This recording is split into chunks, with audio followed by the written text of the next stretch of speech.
أعوذ بالله من الشيطان الرجيم.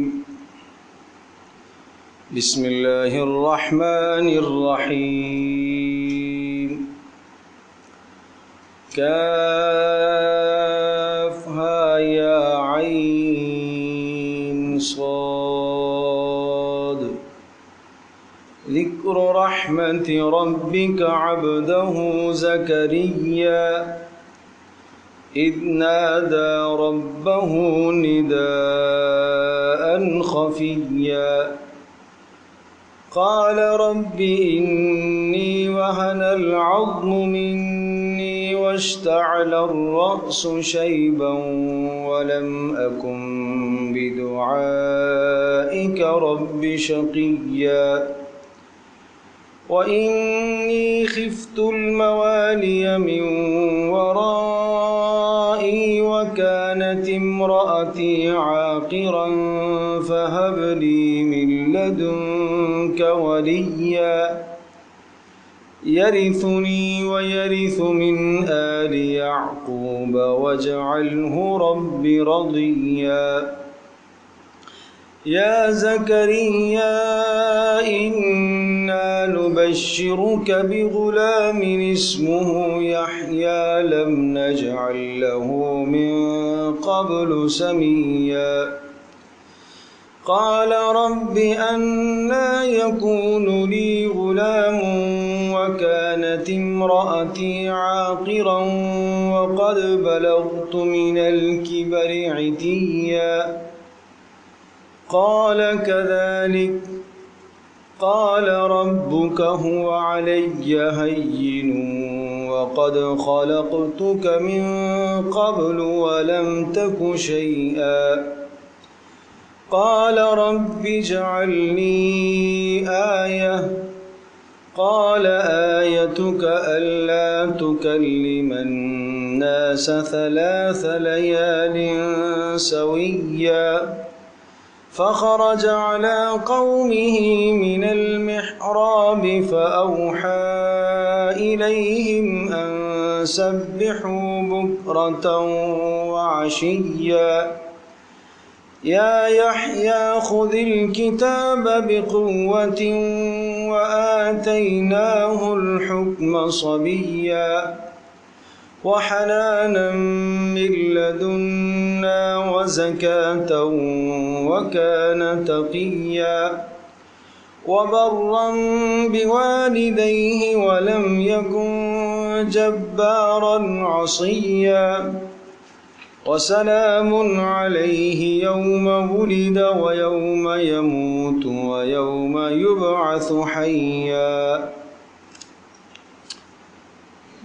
یہ سورہ مریم ہے اور یہ مکی سورہ مبارکہ ہے اور یہ 98 آیات پر مشتمل ایک سورت ہے، 2 کم 100 اور 6 رکوع ہیں اور بڑا خوبصورت اور پیارا انداز ہے اس سورہ مبارکہ کا.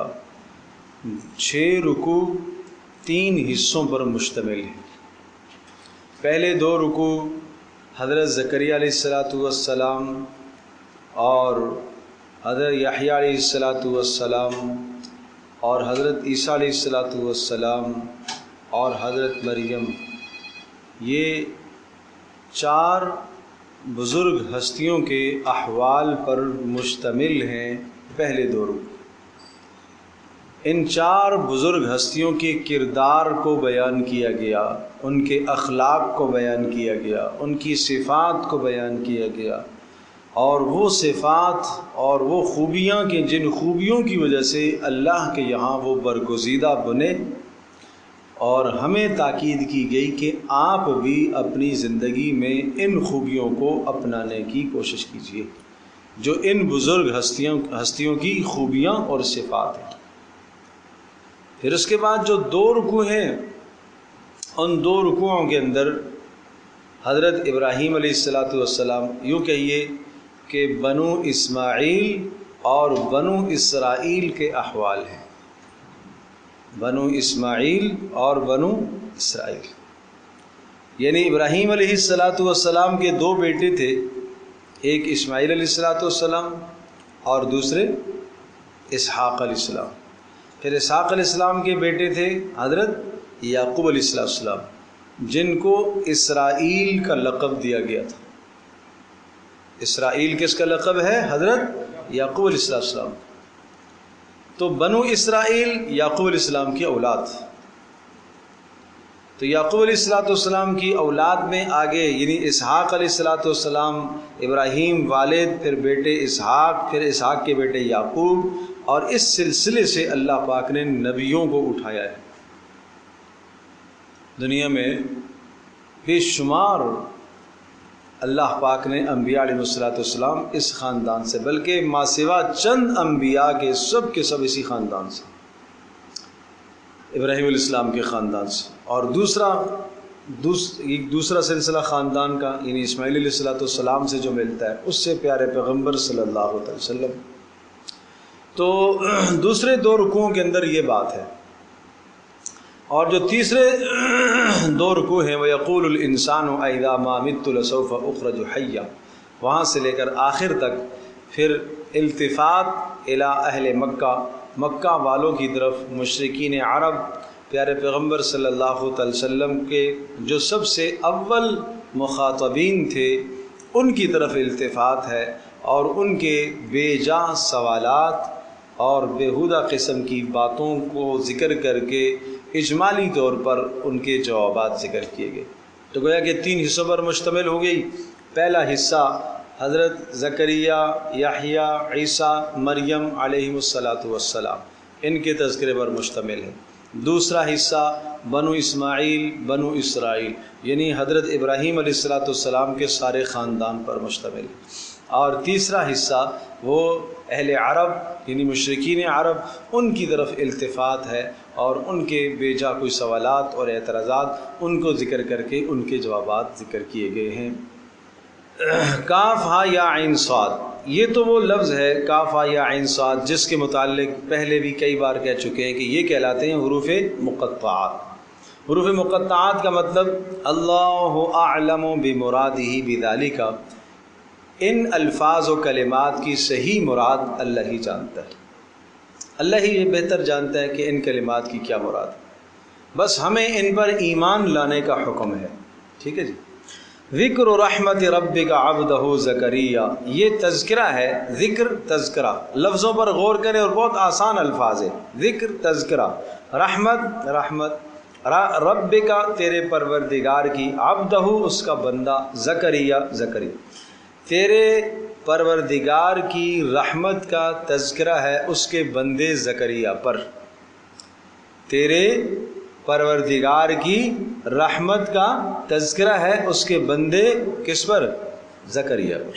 اب یہ تذکرہ آ رہا ہے حضرت زکریا علیہ السلام پر اللہ کی ہونے والی رحمت، اور وہ اللہ پاک کی ہونے والی کیا رحمت ہے کہ اللہ تبارک تعالیٰ نے بڑھاپے میں حضرت زکریا علیہ السلام کو ایک بیٹا عطا فرمایا۔ کون سا بیٹا؟ حضرت یحییٰ علیہ السلام۔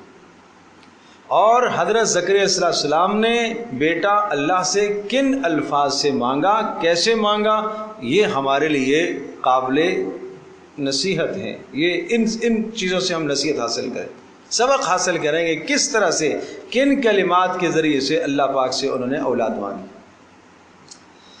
اذ نادى ربه نداء خفیا، جب پکارا انہوں نے اپنے پروردگار کو، اذ نادا جب پکارا انہوں نے، کس نے؟ حضرت زکریا علیہ السلام نے، ربہ اپنے پروردگار کو، نداء، ندا کہتے ہیں پکار کو، پکارنا، خفیا آہستہ آواز سے پکارا۔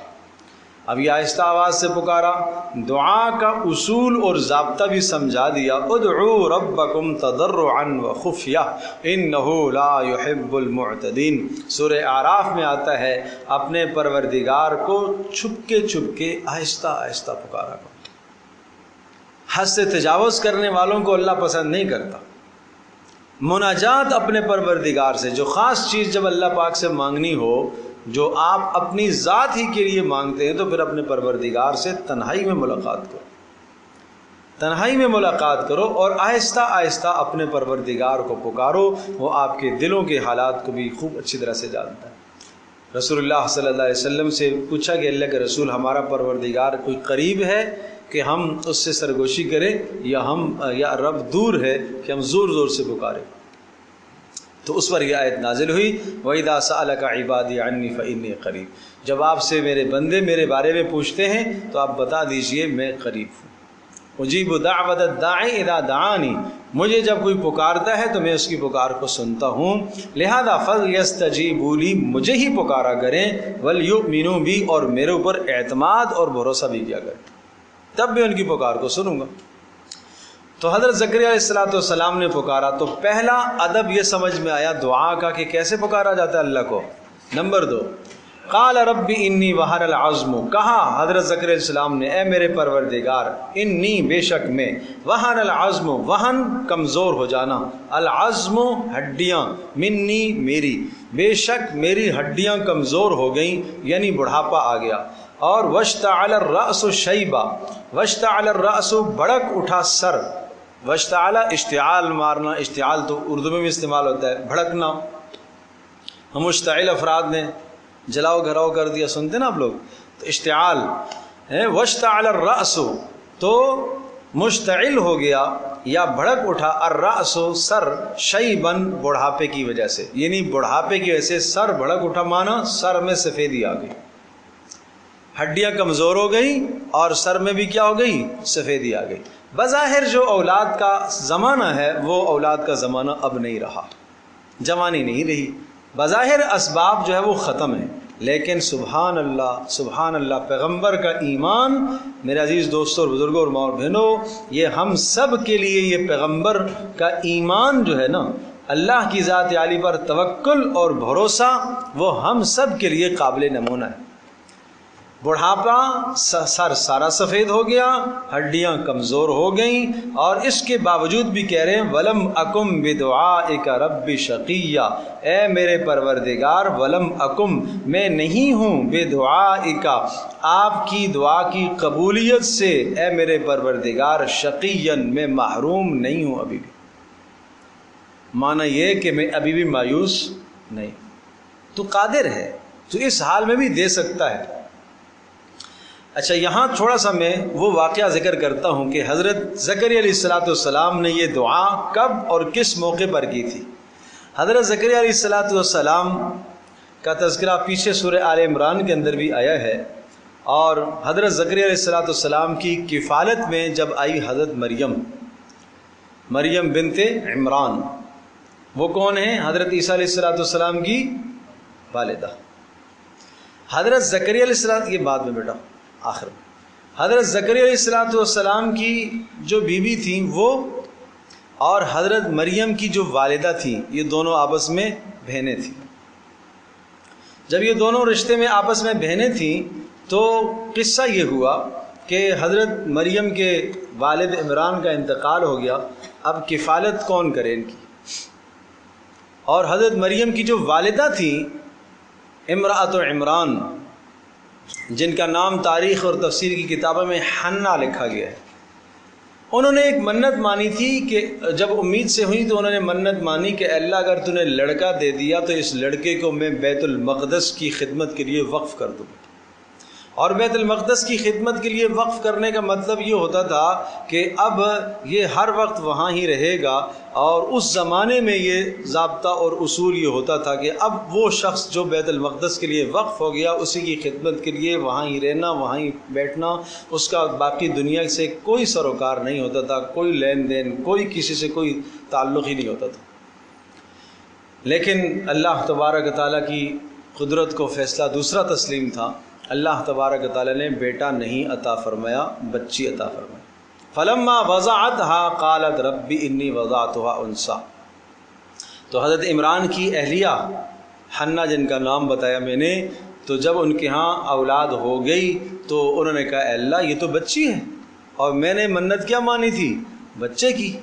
تو اللہ پاک نے ارشاد فرمایا وَلَيْسَ الذَّكَرُ كَالْأُنثىٰ، وہ جو لڑکا تو نے مانگا تھا یہ لڑکی اس سے زیادہ بہتر ہے تمہارے لیے، اس لیے کہ یہ بابرکت بنے گی، یہ ایک نبی کی آگے ماں بننے والی ہے، اور صرف ماں نہیں، بلا سبب ماں بننے والی ہے، یہ قیامت تک ایک نشانی ہے۔ یہ اچھا بچپن ہی سے پھر وَإِنِّي سَمَّيْتُهَا مریم، نام بھی مریم رکھا. وَإِنِّي أُعِيذُهَا بِكَ وَذُرِّيَّتَهَا مِنَ الشَّيْطَانِ الرَّجِيمِ. ماں نے یہ کہا کہ اے اللہ میں اس کا نام مریم رکھ رہی ہوں اور اے اللہ اس کو میں تیری پناہ میں دے رہی ہوں کہ شیطان کے شر سے اس کی حفاظت کرنا. اس لیے حدیث پاک میں آتا ہے اس کی اور اس کی ذریت کو کہ اللہ تو حفاظت کرنا.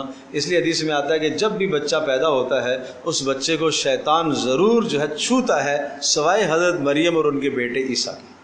یہ مستثنیٰ ہیں دو، اس لیے کہ اللہ پاک سے یہ دعا انہوں نے مانگی تھی. فَتَقَبَّلَهَا رَبُّهَا بِقَبُولٍ حَسَنٍ وَأَنبَتَ نَبَاتًا حَسَنًا وَكَفَّلَهَا زَكَرِيَّا. اب جب حضرت مریم جیسے بڑے ہونے لگی تو ان کی کفالت کی بات آئی کہ کفالت کون کرے گا. تو کفالت کے لیے قرآن اندازی کی گئی، اس لیے کہ ہر کوئی چونکہ بچپن سے ہی حضرت مریم کے حالات ایسے تھے کہ محسوس ہو رہا تھا کہ کوئی یہ عام بچی نہیں ہے، کوئی بڑے مقام کی بچی ہوگی. تو ہر ایک کو رغبت تھی ان کی تربیت کرنے کی، کفالت کرنے کی. تو کہا کہ اب کس طرح سے کفالت کون کرے گا، تو طے یہ ہوا کہ قرآن اندازی کی جائے، جس کا نام آیا وہی. تو قرآن اندازی کس طرح سے کی جائے؟ قلموں کو پانی میں ڈالا گیا، یہ طریقہ تجویز کیا گیا، اور جس کی قلم جو ہے پانی پر تیرنے لگ جائے گی وہ اس کے نام قرآن نکلے گا اور یہ کہا جائے گا کہ یہ ان کی کفالت کرے. چنانچہ قرآن اندازی حضرت زکریا کے نام آئی. اور چونکہ حضرت زکریا علیہ السلام، میں عرض کر رہا ہوں کہ حضرت زکریا کی اہلیہ جو تھیں وہ حضرت مریم کی کیا لگ رہی ہیں؟ خالہ لگی نا، خالہ لگی. تو گویا کہ وہاں تربیت زیادہ بہتر ہے. اس سے یہ پتہ چلتا ہے کہ بچی یا بچے کی تربیت کا حق خالہ کو بھی ہے، ماں کے جانے کے بعد خالہ کو بھی حق ہے. تو بہرحال پھر حضرت زکریا کے یہاں وہ تربیت پاتی رہی. اور حضرت زکریا علیہ السلام جب بھی باہر جاتے تو ان کو اپنے ایک کمرے میں غرفہ میں جب بند کر کے جاتے تو واپس آتے، حالانکہ باہر سے دروازہ بند ہوتا تو ایسی کھانے پینے کی اشیاء حضرت مریم کے پاس رکھی ہوئی ہوتی تھی جو حضرت زکریا نے نہیں رکھی تھی. یہ کہاں سے آیا؟ آنے کا کوئی راستہ بھی نہیں ہے، دروازہ باہر سے بند کر کے چلے گئے. تو حضرت زکریا علیہ السلام نے پوچھا یا مریم انا لکی ھذا، اے مریم یہ رزق یہ کہاں سے آیا ہے، یہ پھل کہاں سے آیا؟ اور بسا اوقات یہ بھی مفسر نے لکھا ہے کہ جو پھل آتا وہ پھل ہوتا کہ اس موسم کا وہ پھل ہے ہی نہیں. قالت هو من عند اللہ، تو حضرت مریم کہتی کہ یہ اللہ کی طرف سے ہے. ان اللہ یرزق من یشاء بغیر حساب، اللہ پاک جس کو چاہتا ہے بے حساب رزق عطا کرتا ہے. ہنالک دعا زکریا ربہ، یہ سورہ آل عمران کی آیت بتا رہا ہوں. ہنالک دعا زکریا ربہ، جب حضرت زکریا نے حضرت مریم کے پاس بے موسم کے پھل دیکھا، بغیر کسی سبب کے پھل دیکھا، تو فوری دل کے اندر یہ تمنا پیدا ہوئی کہ یا اللہ جب تو یہاں بے موسم کے پھل دے سکتا ہے تو اے اللہ میرے گھر میں بھی بے موسم کے اولاد عطا کر سکتا ہے، تیرے لیے کیا مشکل ہے. ٹھیک ہے جی. تو حضرت زکریا علیہ السلام نے فنادتہ الملائکۃ وہو یصلی وہو قائم یصلی فی المحراب، حضرت زکریا علیہ السلام اپنے عبادت خانے میں لگے ہوئے تھے اور کیا دعا کی؟ رب ھب لی من لدنک ذریۃ طیبہ. یہ دعا ہے حضرت زکریا علیہ السلام کی اور یہ دعا سورہ آل عمران کی آیت میں. اور یہ ہر شخص کو جو بھی یقیناً اولاد کی تمنا ہر آدمی کو ہے، جس کے ہاں اولاد ہے وہ بھی یہ پڑھے، جس کے ہاں نہیں ہے وہ بھی پڑھے. رب ھب لی من لدنک ذریۃ طیبہ، اے اللہ ہمیں بابرکت اولاد عطا فرما. اور ذریت طیبہ کس اولاد کو کہتے ہیں؟ کہ وہ جہاں جہاں قدم رکھے خیریں پھیلنا شروع ہو جائے، اس کو کہتے ہیں ذریت طیبہ. جہاں قدم رکھے وہاں کیا پھیلے؟ خیر ہی خیر. یہ نہ ہو کہ جہاں جائے تو فتنے پھیلائے، فساد کرے، نہیں، جہاں قدم رکھے خیر ہی خیر پھیلے، یہ کہلاتی ہے ذریت طیبہ. تو حضرت زکریا علیہ السلام نے اللہ پاک سے کیا مانگا؟ ذریت طیبہ، پاکیزہ اولاد. اب آگے صفات آ رہی ہیں کہ کن اولاد کا حامل بیٹا اللہ پاک نے عطا فرمایا حضرت یحییٰ علیہ السلام کی صورت میں. تو اس طرح سے حضرت زکریا علیہ السلام نے اللہ پاک سے دعا مانگی اور کہا رب انی وہن العظم، اے اللہ میری ہڈیاں کمزور ہو گئیں، واشتعل الرأس شیبا، اور میرا سر بڑھاپے کی وجہ سے بھڑک اٹھا، ولم اکم بدعائک رب شقیا، اور اے اللہ تیری طرف سے قبولیت سے میں مایوس نہیں ہوں۔ تو یہاں دو ادب پتہ چلے۔ ایک ادب تو یہ سمجھ میں آ گیا کہ اللہ کے سامنے جب دعا کی جائے تو اپنی کمزوری اور بے بسی کو بیان کیا جائے، کمزور ہوں اللہ، اسباب اولاد کے اب نہیں رہے۔ لیکن دوسرا ادب یہ سمجھایا کہ آدمی اللہ تبارک و تعالیٰ کی ذات عالی سے کسی بھی لمحے میں مایوس نہ ہو۔ تین ادب ہو گئے۔ پہلا ادب کیا تھا؟ آہستہ آہستہ پکارے۔ دوسرا ادب کیا تھا؟ کہ اپنی بے بسی اور کمزوری کا اظہار کرے۔ تیسرا ادب کیا تھا؟ وَلَمْ أَكُمْ بِدُعَائِكَ رَبِّ شَقِيًّا، اللہ کی رحمت سے مایوس نہ ہو۔ نمبر تین ہو گئے۔ چار، وَإِنِّي خِفْتُ الْمَوَالِيَ مِنْ وَرَائِي وَكَانَتِ امْرَأَتِي عَاقِرًا۔ اب اللہ اولاد کیوں مجھے چاہیے؟ اولاد کا مقصد اچھی طرح سے سمجھ لے، ذہن نشین فرما لے۔ میں نے عرض کیا تھا کہ سورہ مریم کی ان آیات کے اندر ان کے بلند انبیاء علیہ السلام کے کرداروں کو بیان کیا گیا ہے۔ دیکھو، نبی بھی اولاد کی طلب رکھتا ہے، ایک عام آدمی بھی اولاد کی طلب رکھتا ہے، لیکن نبی کی طلب اور عام آدمی کی طلب میں فرق دیکھو۔ نبی اس لیے اولاد طلب کر رہا ہے، ایک تو یہ کہ اولاد سامنے آئے تو دیکھ کو آدمی کی خوشی ہو، اولاد بڑھاپے میں آدمی کا سہارا بنے، اولاد کو دیکھ کر آدمی کا جی خوش ہو۔ نبی کیا کہہ رہے؟ وَإِنِّي خِفْتُ الْمَوَالِيَ مِنْ وَرَائِي، اے اللہ مجھے اندیشہ ہے، خدشہ ہے، الموالیہ رشتہ داروں کی جانب سے، موالی بھائی بندوں کی جانب سے، والد کی جانب سے ہونے والے جتنے بھی رشتہ دار ہیں ان تمام کے حوالے سے مجھے اندیشہ ہے کہ کوئی ایسا آدمی ان میں نہیں ہے جو خاندان کی تربیت کر سکے، جو خاندان کی دینی تربیت کر سکے۔ من ورائی، میرے جانے کے بعد مجھے اندیشہ ہے کہ خاندان میں کوئی ایسا مرد ہے نہیں کہ جو پورے خاندان کی تربیت کر سکے اور ان کی دینی ضروریات کو پورا کر سکے۔ میرے عزیز دوستوں اور بزرگوں، پتہ چلا کہ خاندان میں ایک فرد تو کم از کم ایسا ہوگا، خاندان میں ایک فرد تو ایسا ہو۔ ہم میں سے ہر آدمی کہے گا کہ مجھے کوئی ضروری ہے اپنے بچوں کو مولوی بنانا، میں تو نہیں بناؤں گا۔ ایک کہہ رہا ہے میں بھی نہیں بناؤں گا، دوسرا کہہ رہا ہے میں بھی نہیں بناؤں گا، تیسرا کہہ رہا ہے میں۔ تو خاندان میں ایک آدمی تو ایسا ہو جو پورے خاندان کی مذہبی اور دینی رہنمائی کرے، دینی کفالت کرے۔ اور آج ہر آدمی یقیناً اپنی اولاد کے پیدا ہونے سے پہلے اور پیدا ہونے کے بعد بھی خواب بڑے بڑے کیا دیکھتا ہے کہ میں اس کو یہ بناؤں گا، میں اس کو یوں بناؤں گا، میں اس کو یہ پڑھاؤں گا، پورا کا پورا وہ شیخ چلی والا منصوبہ آدمی بناتا ہے۔ انبیاء علیہ السلام کی سوچ کیا بتائی جا رہی ہے؟ وہ یہ دعا کر رہے ہیں کہ اے اللہ مجھے اندیشہ ہے، خفت الموالیہ من ورائی، اپنے جانے کے بعد مجھے اپنے خاندان اور رشتہ داروں کے حوالے سے ڈر اور اندیشہ ہے کہ کوئی ان کا دینی وارث نہیں ہے۔ وکانت امراتی عاقرہ، جیسے اپنی کمزوری کا اظہار کیا اسی طرح سے اپنی بیوی کا بھی کہا، وکانت امراتی عاقرہ، اے اللہ میری بیوی بھی بانجھ ہے۔ عاقر بانجھ، اولاد جننے کی صلاحیت نہیں ہے اس میں، لیکن اللہ تو قادر مطلق ہے، اللہ تو قادر مطلق ہے کہ پروردگار نے حضرت آدم علیہ السلام کو پیدا فرمایا بغیر ماں اور باپ کے، بغیر سبب کے، اور حضرت حوا کو اللہ پاک نے پیدا فرمایا آدم علیہ السلام کی پسلی سے، اور پھر عیسیٰ علیہ السلام کو اللہ پاک نے پیدا فرمایا بغیر باپ کے، سمجھے بھائی، بغیر باپ کے پیدا فرمایا۔ کتنا عجیب رب کا نظام، رب کی قدرت۔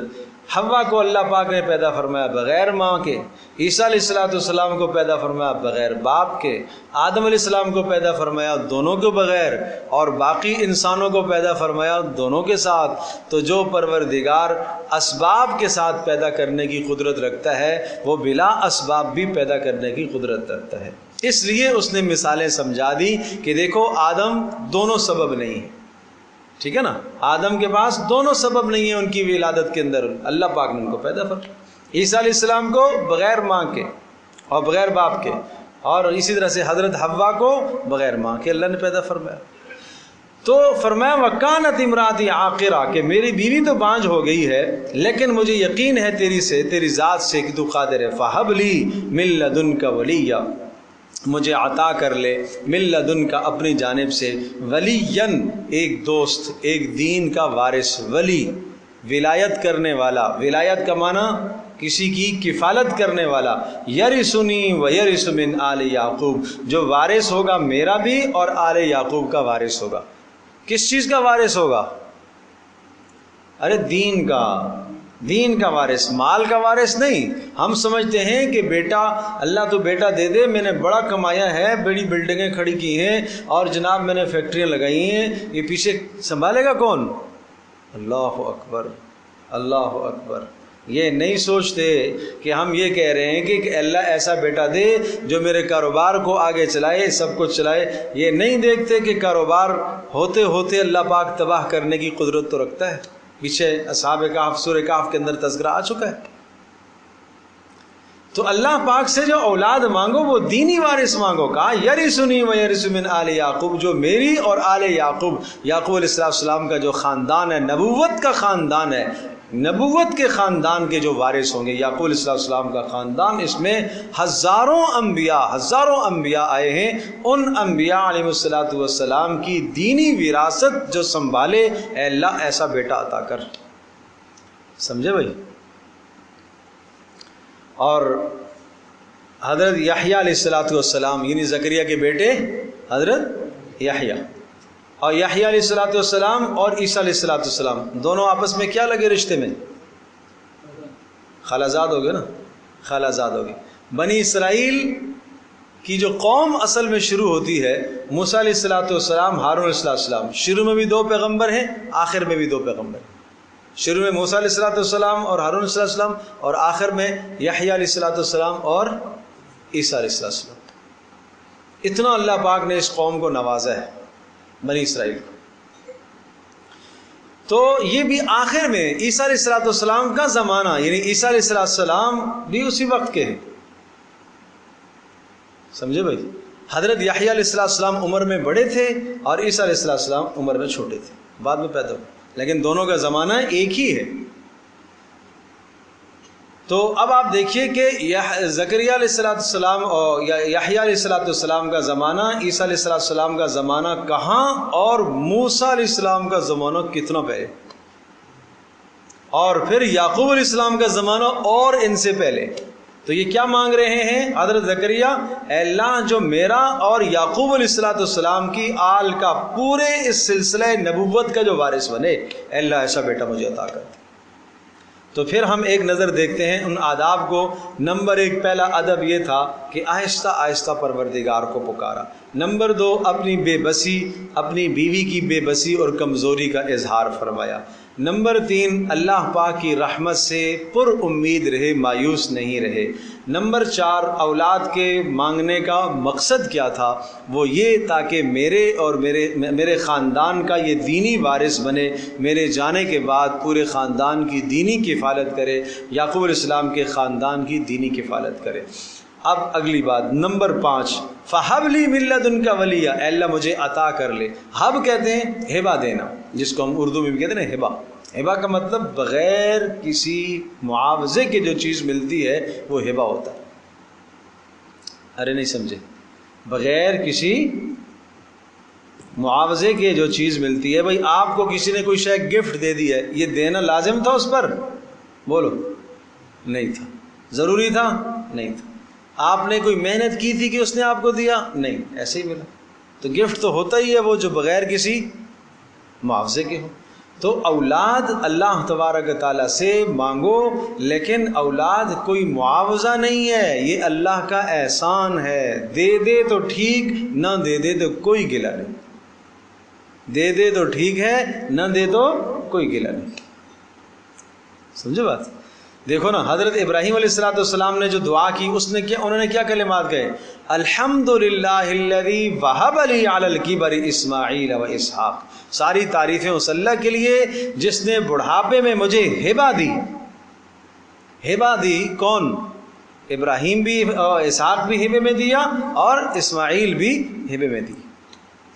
تو گویا کہ گفٹ مجھے اللہ پاک نے اپنی طرف سے یہ رحمت عطا فرمائی ہے، میں اس کا مستحق نہیں ہوں۔ تو آدمی مستحق نہیں ہوتا، یہ محض اللہ کا فضل ہوتا ہے۔ اولاد کا عطیہ یہ اللہ کا فضل ہوتا ہے، یہ عطیہ ہے، یہ معاوضہ نہیں۔ اس لیے فَهَبْ لِي مِن لَّدُنْكَ وَلِيًّا يَرِثُنِي وَيَرِثُ مِنْ آلِ يَعْقُوبَ وَاجْعَلْهُ رَبِّ رَضِيًّا، اے اللہ ایسا بیٹا عطا فرما کہ تو اس سے راضی رہے۔ بتاؤ، اس طرح سے دعا مانگنی چاہیے اللہ پاک سے اولاد کی دعائیں۔ وَاجْعَلْهُ رَبِّ رَضِيًّا، اے اللہ اس سے تو کیا رہے؟ راضی رہے، وہ تیرا نافرمان نہ ہو، تیرا باغی نہ ہو۔ اب اس دعا کے بعد قبولیت کے کلمات سنیے گا۔ یا زکریا انا نبشرک، اللہ پاک نے ارشاد فرمایا، اللہ کی طرف سے پکار آئی، اے زکریا انا نبشرک، بے شک ہم آپ کو خوشخبری دے رہے ہیں، بغلام، ایک بیٹے کی، اسمہ یحییٰ، جس کا نام کیا ہوگا؟ یحییٰ۔ یحییٰ اللہ تبارک و تعالیٰ نے خود نام بھی اللہ نے رکھا اور فرمایا لم نجعلہ من قبل سمیہ، اس جیسا، اس کی صفات جیسا اور اس کے نام جیسا پہلے کوئی بھی نہیں آیا۔ لم نجعل من قبل سمیہ کا معنی اس جیسا ہم نے پہلے کوئی نہیں پیدا کیا، یعنی حضرت یحییٰ کی جو صفات تھی وہ ایسی بلند صفات۔ ظاہر ہے اتنا طویل زمانہ حضرت زکریا نے صبر کیا، اولاد مانگتے رہے، بڑھاپے میں پھر صبر کرتے رہے۔ یقیناً صبر کا پھل کیا ہے؟ میٹھا ہے نا۔ تو پھر اللہ پاک نے وہ بیٹا عطا فرمایا جس کا نام بھی اللہ نے رکھا اور فرمایا لم نجعلہ من قبل سمیہ، لم نجعل لہ من قبل سمیہ، اس کا ہم نام اس سے پہلے نہیں آیا اور نہ اس جیسی صفات کا بچہ ہم نے کسی کو دیا۔ حضرت زکریا علیہ السلام نے فرمایا قال رب انا یکون لی غلام، اے اللہ کس طرح سے ہوگا بیٹا؟ یہ اللہ کی ذات پر مکمل یقین تو ہے لیکن کیفیت دیکھنا چاہتا ہوں کہ بیٹا کیسے ملے گا مجھے۔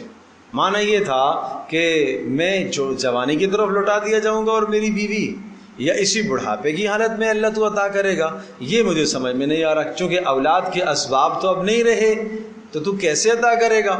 قال رب انا یکون لی غلام، کہنے لگے اے میرے پروردگار کیسے ہوگا لڑکا؟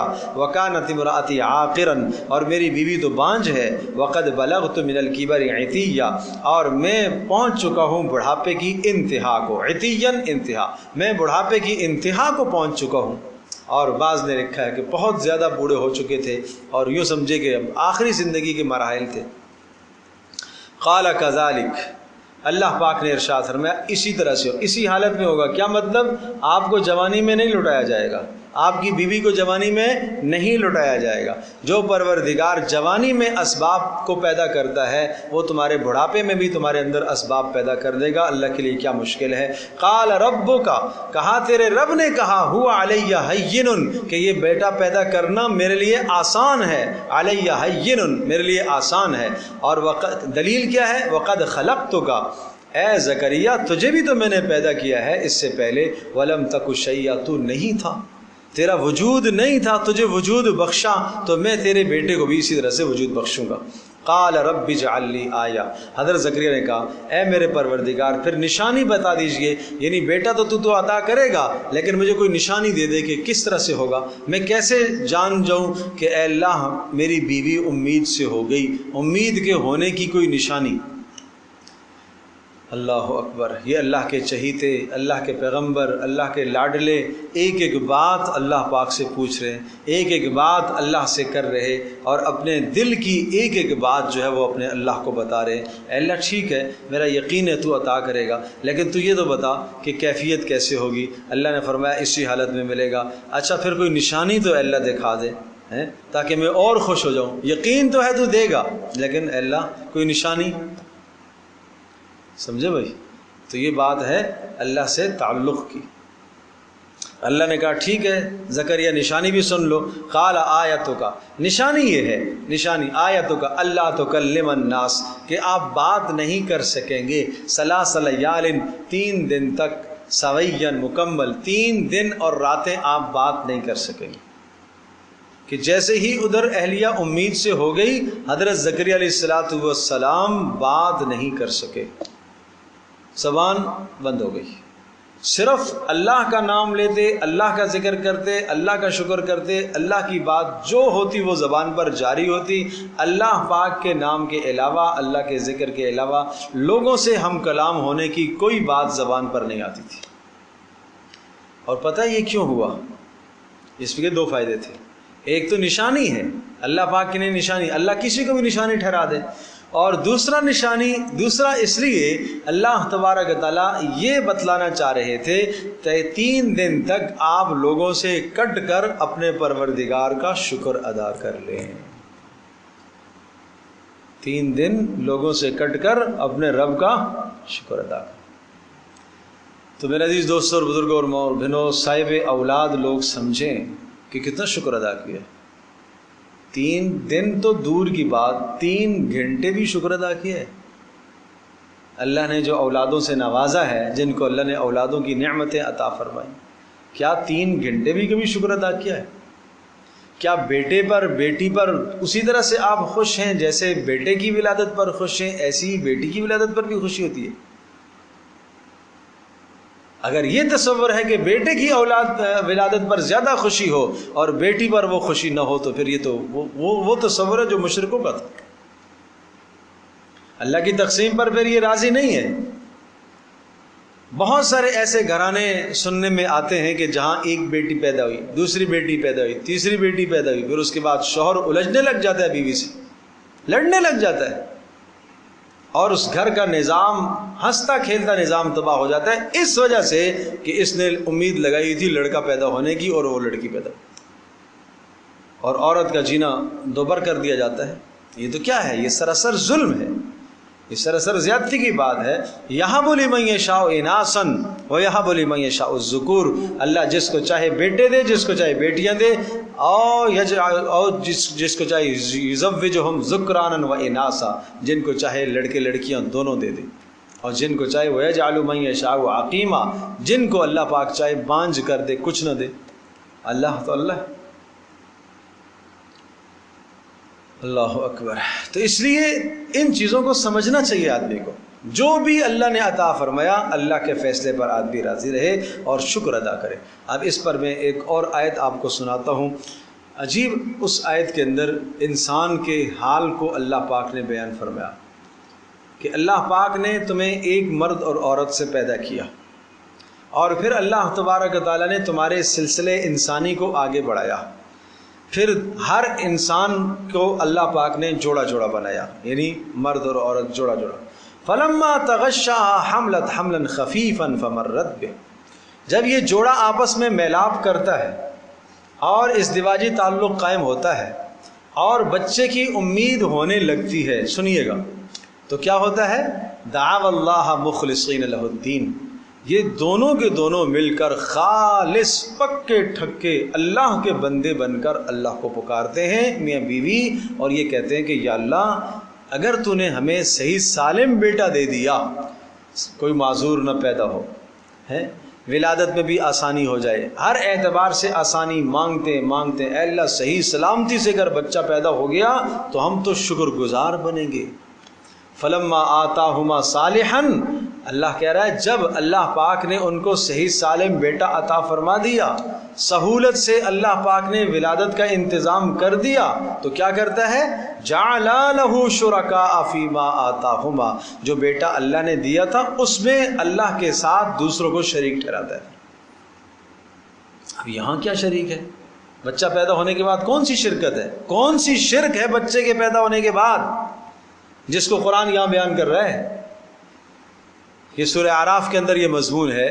تو بیٹے کے پیدا ہونے کے بعد، اولاد کے آنے کے بعد جو شرک ہے، نمبر 1 پیدائش کے وقت کہ اس قسم کی رسومات کرنا جس کا اللہ اور اس کے رسول نے حکم نہ دیا ہو، خاندان کو راضی کرنے کے لیے کرنا کہ اگر ایسا نہیں کریں گے تو خاندان ناراض ہو جائے گا۔ تو بتائیے گا اس نے اللہ کے ساتھ کس کو شریک کیا ہے؟ خاندان۔ اس کو اللہ کو راضی کرنا چاہیے تھا نا۔ جس طرح سے امید تھی تو کیا کہا تھا کہ یا اللہ اگر تو نے صحیح دے دیا تو میں تو پکا شکر گزار بنوں گا، اور اللہ نے اب دے دیا تو اب کیا کر رہا ہے؟ خاندان کو ساتھ شریک کر رہا ہے۔ اب یہ رسم بھی پوری کرو، یہ رسم بھی پوری کرو، یہ رسم بھی پوری کرو، یہ کیا ہے؟ یہ شرک۔ اسی طرح سے بسا اوقات جب اولاد پیدا ہو جاتی ہے تو اب اللہ بھول جاتا ہے، یہ نہیں کہتا کہ اللہ پاک نے اولاد عطا فرمائی ہے، اب ظالم اپنے اسباب گنواتا ہے، اتنا پیسہ میں نے لگایا ہے، اتنا پیسہ خرچہ ہوا ڈلیوری پر۔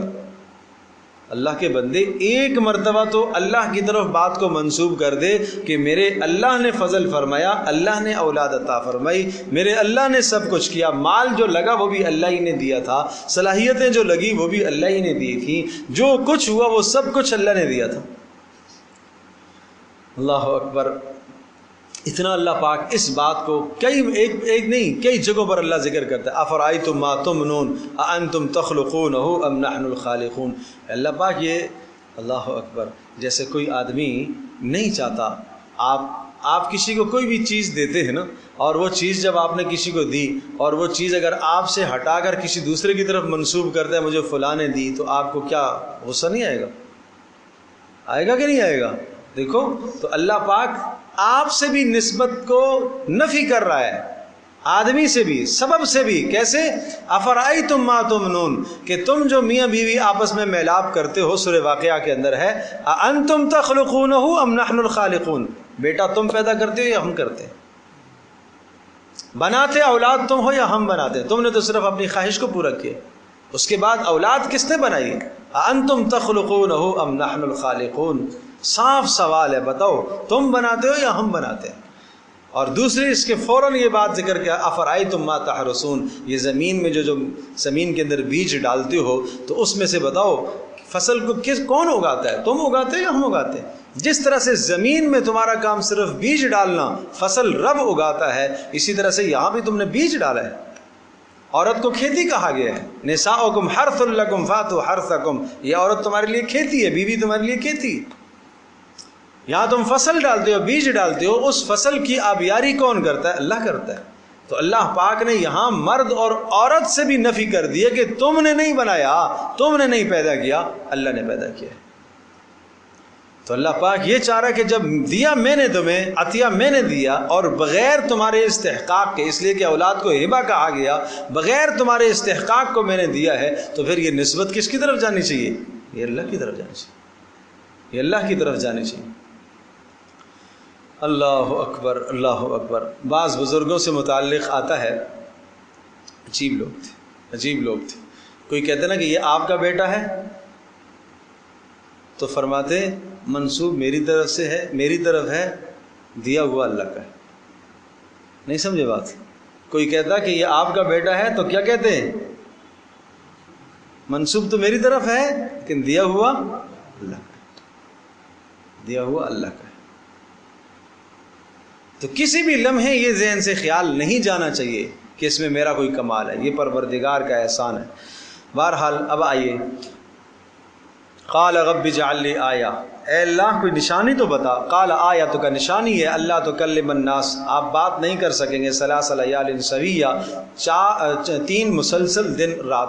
فخرج علی قومہ من المحراب، آئے زکریا علیہ السلام نکلے، فخرج نکلے، علی قومی اپنی قوم کے سامنے، من المحراب اپنے عبادت خانے سے، فاوحى الیہم، اور قوم کی طرف اشارہ کر دیا، ان سبحوا، کہ تسبیح کرو اللہ کی، بکرۃ وعشیہ، صبح و شام، یعنی ہر وقت اللہ کی تسبیح کرتے رہو۔ گویا کہ اشارہ تو کر سکتے تھے کہ اللہ کی بندگی کرو، لیکن زبان سے کچھ نہیں بول سکتے تھے۔ یا یحییٰ خذ الکتاب بقوہ، اب وہ بیٹا براہ راست اللہ پاک ان سے مخاطب ہوا، حضرت یحییٰ علیہ السلام سے۔ بچپن میں ہی اللہ پاک نے حضرت یحییٰ کو نبوت عطا فرمائی، یہ وہ واحد نبی ہیں جن کو اللہ نے بچپن میں ہی نبوت عطا کر دی تھی۔ باقی انبیاء علیہ السلام عام طور پر نبوت کا سلسلہ 40 سال کے بعد سے قائم ہوتا ہے، لیکن حضرت یحییٰ علیہ السلام کو بچپن میں اور عیسیٰ علیہ السلام کو بچپن میں اللہ نے نبی بنایا۔ دیکھیں، یا یحییٰ خذ الکتاب بقوہ، اے یحییٰ خذ الکتاب، لے لے کتاب۔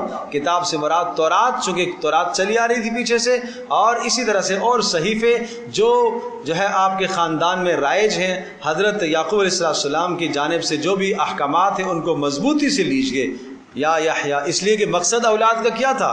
یہی، تاکہ دین کی کفالت کرے، دین کی سرپرستی کرے، تاکہ دین کو لوگوں کے اندر پھیلائے۔ اس لیے سب سے بنیادی چیز کیا ہے؟ کتاب۔ لیا یحییٰ خذ الکتاب بقوہ، اللہ کے احکام کو مضبوطی سے تھام لے، وآتیناہ الحکم صبیہ، اور ہم نے ان کو حکمت عطا کر دی تھی، صبیًا بچپن میں ہم نے عطا کر دی تھی، اللہ کہہ رہے ہیں ہم نے عطا کر دی تھی بچپن میں حکمت، مراد اس سے نبوت ہے۔ وحناناً من لدنا وزکاہ، حناناً بڑے ہی محبت کرنے والے، حنان محبت کرنے والے، بہت زیادہ اللہ سے محبت کرنے والے، اور اللہ کے بندوں سے اللہ کی رضا کے لیے محبت کرنے والے۔ حنان یہ کس کی صفت ہے؟ یحییٰ علیہ السلام کی۔ من لدنا ہماری طرف سے یہ صفت ان کو عطا کی گئی ہے، وزکاتن اور اخلاق میں پاکیزہ تھے، زکات پاکیزہ، صاف ستھرے اخلاق، دل میں کھوٹ نہیں، بغض نہیں، نفرت نہیں، کدورت نہیں، یہ ہے زکات کا مطلب کہ دل کے پاکیزہ تھے۔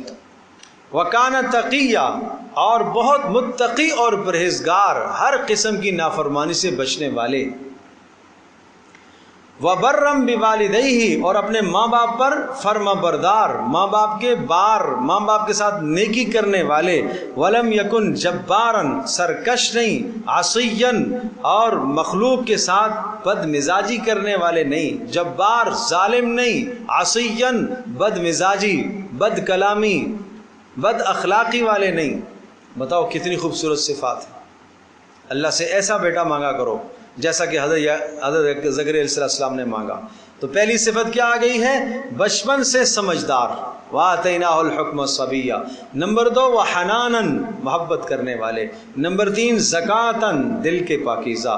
نمبر 4 وکان تقیاً گناہوں سے بے پناہ بچنے والے۔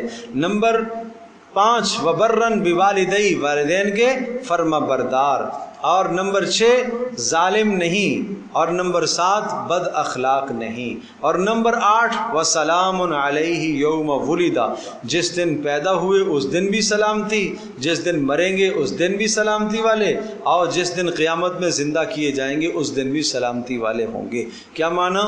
کہ پیدا ہونے والا دن بھی سلامتی والا ہے، جب موت آئے گی خاتمہ یقیناً ایمان پر ہوگا، ہر قسم کی خرافات اور فتنے سے اللہ ان کو بچائے گا، اور جس دن کھڑے ہوں گے اللہ کے سامنے تو قیامت کے ہر قسم کی گھبراہٹ اور عذاب سے بھی ان کو سلامتی مل جائے گی۔ ٹھیک ہے جی۔ اور سورہ آل عمران میں ایک اور وصف ان کا آیا ہے، حصور، حصور انتہائی درجے کے پاک دامن۔ اور حصور کا معنی یہ ہے کہ عورت کی طرف رغبت ہی نہیں تھی، ذرہ برابر تصور بھی نہیں جاتا تھا گناہ کا۔ ایک تو گناہ انبیاء علیہ السلام صغائر کبائر ہر قسم کے گناہوں سے پاک ہوتے تھے، لیکن بچپن ہی میں اللہ پاک نے ایسی صفات عطا فرمائی تھی، انتہائی بڑے زاہد تھے۔ حضرت یحییٰ علیہ السلام کا زہد مشہور ہے، تارک دنیا، کوئی دنیا کی کوئی شے نہیں، ہر وقت روتے رہتے تھے، روتے رہتے تھے، رو رو کے یہ حال تھا کہ رخساروں پر نالیاں بن گئی تھی، اتنا روتے تھے، اتنے روتے تھے، ہر وقت غمگین ہی رہتے تھے۔ ایسی صفات اللہ پاک نے عطا فرمائی تھی حضرت یحییٰ علیہ السلام۔ اللہ اکبر۔ بہرحال یحییٰ علیہ السلام یہ ان صفات کے حامل، اللہ پاک نے وہ بیٹا عطا فرمایا، اور پھر دین کی رہنمائی انہوں نے کی۔ تو یہاں تک یہ تذکرہ پورا ہوا حضرت زکریا علیہ السلام کا اور حضرت یحییٰ علیہ السلام کا۔ اب دوسرا تذکرہ ہے وَاذْكُرْ فِي الْكِتَابِ مریم۔ اب تذکرہ کیجئے کتاب کے اندر مریم کا بھی، اور مریم کی تفصیل میں بتا چکا ہوں۔ اِذِ انتبذت من اہلیہا، ولادت کا تذکرہ، حضرت مریم کی ولادت کا تذکرہ تفصیل سے آ چکا ہے سورہ آل عمران کے اندر، جو میں نے ابھی ذکر کیا ہے۔ اب یہ اس وقت کا تذکرہ ہے کہ جب حضرت مریم بلوغ کو پہنچی۔ اِذِ انتبذت من اہلیہا مکانا شرقیہ، جب وہ جدا ہو گئی من اہلیہا اپنے گھر والوں سے، مکانا شرقیہ گھر کے ایک مشرقی کنارے کی طرف، مشرقی کنارے کی طرف جہاں حمام نہانے کی جگہ بنی ہوتی تھی، اور اس زمانے میں نہانے کی جگہ گھر سے قدرے باہر ہوتی تھی، گھر سے قدرے ہٹ کر ہوتی تھی، اور وہاں جا کے اپنی ضرورت کو بھی پورا کرتے تھے لوگ، اور نہانے کے اسباب بھی ذرا قدرے گھر سے باہر ہوتے تھے۔ تو حضرت مریم جب بلوغ کو پہنچی اور مفسرین نے لکھا ہے کہ یہ بلوغ کے پہنچنے کے بعد یہ پہلا ان کا غسل تھا، یعنی عورت پر جب بلوغ طاری ہوتا ہے تو بلوغ کے طاری ہونے کے بعد جب ایام اس کو شروع ہوتے ہیں، ایام مخصوصہ، تو وہ غسل اس سے پاک ہونے کے بعد جب غسل کرتی ہے تو وہ پہلا غسل تھا. سمجھے بھائی؟ تو اس زمانے کے اندر عورت نماز نہیں پڑھ سکتی، روزہ نہیں رکھ سکتی، اور نمازوں کی قضا نہیں ہے، روزے کی قضا بعد میں کرے گی. اس زمانے کے اندر ایام مخصوصہ کے اندر عورت جو ہے اس کے علاوہ قرآن کی آیت نہیں پڑھ سکتی، قرآن کو چھو نہیں سکتی، ہاتھ نہیں لگا سکتی. البتہ دیگر دعائیں پڑھنا چاہے تو پڑھ سکتی ہے، اذکار کر سکتی ہے، دعائیں کر سکتی ہے، اور دعائیں کرنی چاہیے. نماز چونکہ نہیں ہے تو نماز نہ ہونے کے زمانے میں وہ وقت عورت کو کم از کم دعاؤں میں گزارنا چاہیے، دیگر اذکار میں گزارنا چاہیے، وہ منع نہیں ہے. ایسا نہیں ہے کہ وہ کوئی بھی زبان، کوئی بھی کلمہ زبان پر نہ لائے. ویسے بھی ان ایام کے اندر چونکہ کوئی نماز نہیں ہے اس کے پاس، تو اس کے پاس فرصت ہوتی ہے، وقت ہوتا ہے. عورت کو چاہیے کہ اپنا وقت دیگر ذکر و اذکار میں، کم از کم مراقبے میں، اللہ کی طرف متوجہ ہونے میں، غور و فکر میں وقت گزارے. اور اسی طرح سے دینی کتابوں کا مطالعہ کرے. دینی کتابوں کا مطالعہ کرے. اس وقت میں ظاہر تلاوت تو نہیں کر سکتی، قرآن ہاتھ میں نہیں لے سکتی، تو دینی کتابوں کو پڑھ سکتی ہے. ہاں، دینی کتاب میں کوئی آیت لکھی ہوئی ہے، اس آیت کے اوپر جو ہے وہ انگلی نہ آئے، ہاتھ نہ آئے، تو کوئی مذائقہ نہیں. اس طرح سے یہ اپنا وقت گزارے. فاتخذت من دونہم حجابا، چونکہ غسل کے لیے گئیں حضرت مریم، فاتخذت تو لیا، من دونہم لوگوں کے سامنے، حجابا ایک پردہ لے لیا. پردے سے مراد یہ کہ لوگوں کی اوٹ میں ہو گئی تاکہ کوئی نہ دیکھے. اور یہ اشارہ اس بات کی طرف ہے، یقیناً طے شدہ بات ہے کہ ایک عزت مند، ایک نیک اور ایک پاک دامن خاتون اس کا اہتمام کرتی ہے کہ اس کے غسل کے دوران کسی مرد کی نگاہ اس کی طرف نہ پڑے، پتہ بھی نہ چلے، احساس اور شعور بھی گھر کے اندر کسی مرد کو نہ ہو. اس طرح سے تو یہاں پر آپ اندازہ کیجئے، الفاظ پر غور کیجئے، ایک پاک دامن عورت کے لیے کتنی مثال ہے. اذ انتبذت من اہلہا، اپنے اہل سے، گھر والوں سے. تو پتہ یہ چلا کہ اس طرح کے معاملات، چونکہ عورت عفت اور پاک دامنی کا تقاضا یہ ہے کہ ان سب باتوں کا شعور گھر میں بھی نہ ہو. زیادہ سے زیادہ ماں کو پتہ ہو سکتا ہے، باقی تاکہ بھائیوں کو، باپ کو، مردوں کو اس چیز کا شعور نہ ہو اس عورت کے متعلق کہ کون سے ایام میں گزر رہی ہے. اور اسی طرح سے اس کی صفائی، اس کی طہارت، اس کی پاکیزگی وہ ذرا مردوں سے الگ ہونی چاہیے. فارسلنا الیہا روحنا فتمثل لہا بشرا سویا، فارسلنا ہم نے بھیجا الیہا حضرت مریم کی طرف، روحنا اپنے ایک فرشتے کو، فتمثل لہا بشرا سویا، فتمثل لہا تو ان کے سامنے آگے، بشرا سویا ایک مکمل انسان بن کر، ایک مکمل انسان کی شکل میں، بشر کی شکل میں آگے حضرت جبریل علیہ السلام، حضرت جبریل کو اللہ نے بھیجا. جیسے ہی اس نہانے کی جگہ پر ایک غیر مرد کو دیکھا، اور وہ بھی غیر مرد جو ہے وہ مکمل جوان ہے، اس کو دیکھتے ہی ایک دم سے بول پڑی، قالت انی اعوذ بالرحمن، حیران ہو گئی کہ یہ کون آ گیا، یہ مرد کہاں سے آ گیا. اور ظاہر سی بات ہے کہ ایک عزت مند خاتون کو اپنی عزت اور عفت کا تو خیال رہتا ہی ہے، لیکن چونکہ فرشتہ انسانی شکل میں تھا، اور انسانی شکل میں ہونے کے ساتھ ساتھ فرشتے کے چہرے پر باوجود یہ کہ وہ انسانی شکل میں ہے، نور تو تھا ہی تھا. تو اس کے چہرے پر وہ نور دیکھ کر اتنا تو خیال ہو گیا کہ کوئی برا آدمی نہیں ہے، کوئی گندا آدمی نہیں ہے. لیکن پھر بھی یہ عزت کا تقاضا ہے، عفت کا تقاضا ہے، پاک دامنی کا تقاضا ہے کہ فوراً اپنے آپ کو اللہ کی پناہ میں دے دیا. انی اعوذ بالرحمن، میں اللہ تبارک تعالیٰ کی حفاظت اور رحمان کی پناہ میں آنا چاہتی ہوں، من کا، آپ سے. ان کنت تقیہ، تو لگتا تو ہے نیک آدمی، لیکن پھر بھی، ارے بھائی لگتا تو ہے تو نیک آدمی، لیکن پھر بھی میں اللہ کی پناہ میں اپنے آپ کو دینا چاہتی ہوں. تو یہ ایک عفت مآب خاتون کے لیے، ایک نیک اور پاک دامن خاتون کے لیے، آج جہاں جہاں جو ہے ملازمتوں کے لیے خواتین جاتی ہیں، اول تو ملازمتوں کے لیے ان کا نکلنا ہی جائز نہیں ہے، درست نہیں ہے، جب تک کوئی شدید مجبوری نہ ہو، کوئی کمائی کا دوسرا ذریعہ نہ ہو، کمائی کا کوئی دوسرا راستہ نہ ہو. اور اگر نکلتی بھی ہیں، کمائی کا کوئی دوسرا راستہ نہیں ہے، مجبوری ہے، نکلتی بھی ہیں، تو اپنی عفت اور پاک دامنی کا خیال کر کے جہاں کام کرنے کے لیے جاتی ہیں، اگر وہاں ساتھ برابر میں کام کرنے والا وہ ظالم کہہ دے میں آپ کا بھائی ہوں، تو میری بہن ہے، تو بس یہ اس سے مطمئن، وہ اس سے مطمئن. ارے صرف زبان سے بھائی بہن کہنے سے بھائی بہن تو نہیں بنتی. رسول پاک صلی اللہ علیہ وسلم نے فرمایا خبردار تم میں سے کوئی بھی مرد کسی اجنبی عورت کے ساتھ ایک جگہ پر جمع نہ ہو، نہ خلوت کرے۔ اگر کوئی مرد کسی عورت کے ساتھ خلوت کرے گا اکیلی جگہ پر تو فرمایا کہ وہاں تیسرا شیطان ضرور آئے گا، تیسرا شیطان ضرور آئے گا۔ تو اس لیے عفت مآب خاتون چاہے سامنے بزرگ ہو، نیک ہو، تب بھی آدمی کو اپنے عزت، اپنی عفت، اپنی پاک دامنی کا خیال کرنا ہے۔ اور عورت کو یہ حکم ہے کہ وہ مرد سے جب گفتگو کرے تو صاف اور دو ٹوک بات کرے، وہ اپنی بات میں نرمی نہ کرے، وہ اپنی گفتگو میں کوئی نرم انداز نہ اپنائے، وہ حد سے زیادہ تجاوز نہ کرے گفتگو میں، 2 لفظ بولنے تو 2 میں اپنی بات کو ختم کرے، تیسرا لفظ نہ لے کر آئے۔ اللہ اکبر۔ قالت، کہنے لگی حضرت مریم، انی اعوذ بالرحمن، میں پناہ میں آنا چاہتی ہوں۔ یہ اعوذ جو ہم تعوذ میں پڑھتے ہیں نا، اعوذ باللہ من الشیطان الرجیم، تو اعوذ باللہ یہ وہی لفظ ہے، اعوذ میں پناہ مانگتی ہوں، رحمان کی پناہ میں آنا چاہتی ہوں، من کا آپ سے، ان کنت تقیہ اگر تو نیک اور خدا ترس ہے۔ قال انما انا رسول ربک، وہ فرشتہ بھی سمجھ گئی کہ وہ یہ گھبرا گئی ہیں، اور اس کا گھبرانا وہ اس کی فطرت کے مطابق ہے، اس کا گھبرانا اس کی نیکی اور پاک دامنی اور عفت کے مطابق ہے۔ آپ سوچئے تو صحیح کہ کوئی اضافی کلام یہاں پر آپ کو نظر آ رہا ہے؟ فرشتے نے آ کے سلام کیا؟ نہیں۔ فرشتے نے پوچھا ہو آپ کیسی ہو؟ نہیں۔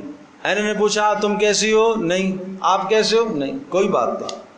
فرشتے نے کہا انما انا رسول ربک، میں تیرے پروردگار کی جانب سے بھیجا ہوا ہوں، انما انا رسول ربک، بے شک میں تیرے پروردگار کی جانب سے بھیجا گیا۔ کیوں؟ لأہب لک غلاما زکیہ، تاکہ میں آپ کو ایک پاک صاف ستھرا لڑکا عطا کروں، اس لیے آیا ہوں۔ لأہب لک، یہاں پر بھی وہی لفظ ہے ہبہ، میں آپ کو ہبہ دینا چاہتا ہوں، کیا؟ ایک پاکیزہ لڑکا دینا چاہتا ہوں۔ تو فوری بول پڑی، قالت انا یکون لی غلام، کیسے ہو سکتا ہے غلام؟ سخت انداز ہے، کیسے ہو سکتا ہے غلام؟ اس لیے غلام سے مراد بچہ، بچہ کیسے ہو سکتا ہے؟ اس لیے کہ بچے کے اسباب 2 ہیں، ولم یمسسنی بشر، میں نے کسی انسان کو چھوا تک نہیں ہے، مطلب ہے شادی نہیں کی ہے۔ نمبر 2، ولم اکو بغیہ، میں کوئی فاحشہ عورت نہیں ہوں۔ یا تو شادی سے آئے گا یا تو زنا سے آئے گا، شادی میں نے کی نہیں اور میں فاحشہ ہوں نہیں، تو کیسے ہوگا بچہ؟ تو چونکہ اسباب کی طرف ذہن جا رہا تھا، اسباب کی طرف ذہن تھا۔ قال کذالک، تو حضرت جبریل نے کہا اسی طرح سے ہوگا، اسی طرح سے ہوگا، نہ تو شادی کرے گی اور نہ معاذ اللہ ثم معاذ اللہ کسی برائی کی طرف جائے گی، اسی طرح سے تیری عفت اور تیری پاک دامنی بھی برقرار رہے گی اور اللہ تجھے اولاد عطا کرے گا۔ ان قال ربک، یہ تیرے پروردگار نے کہا ہے، ہوا علیہ ہین، اور تیرا پر رب کہتا ہے کہ میرے اوپر آسان ہے، اور میں کیوں دینا چاہ رہا ہوں؟ ولنجعلہ آیۃ، تاکہ میں اس کو نشانی بناؤں، للناس، کس کے لیے؟ لوگوں کے لیے، قیامت تک نشانی بناؤں تجھے اور تیرے اس بیٹے کو، تاکہ میں نشانی بناؤں تجھے کہ بغیر شادی کے میں نے تجھے اولاد عطا کی، اور تیرے بیٹے کو میں نشانی بنانا چاہتا ہوں قیامت تک کہ حضرت عیسیٰ علیہ السلام بغیر باپ کے میں نے پیدا کیے۔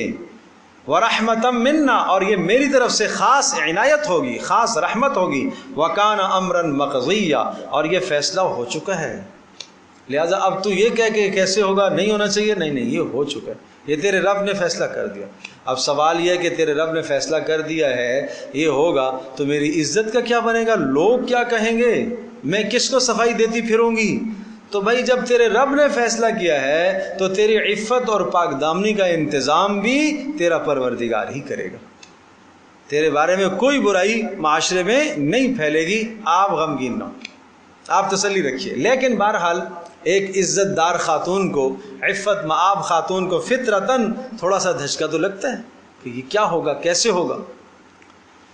اللہ اکبر۔ فحملتہ، حضرت جبریل آئے اور حضرت جبریل صلی اللہ علیہ وسلم نے گریبان میں پھونکا، اور